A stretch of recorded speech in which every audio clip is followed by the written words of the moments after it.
নৈতিক ও মানবিক মূল্যবোধের ভিত্তি সত্য মানুষের চরিত্রের মূল স্তম্ভ।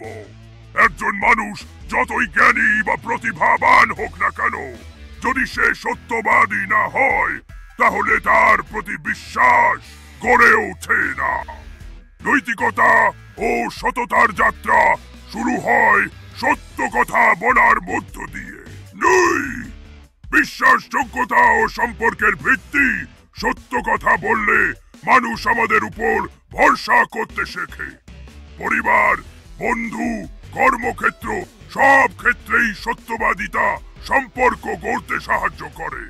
মিথ্যা বলা সম্পর্ককে ধ্বংস করে, কিন্তু সত্য কথা সম্পর্ককে গভীর করে।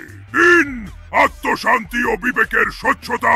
যে ব্যক্তি সত্য কথা বলে সে সব সময় শান্ত ও নির্ভর থাকে। তার মনে কোনো অপরাধ বোধ বা ভয়ের জায়গা থাকে না। মিথ্যা মানুষকে অস্থির করে তোলে, কিন্তু সত্য আত্মাকে মুক্তি দেয়। 4. সামাজিক স্থিতি ও ন্যায় বিচার প্রতিষ্ঠা।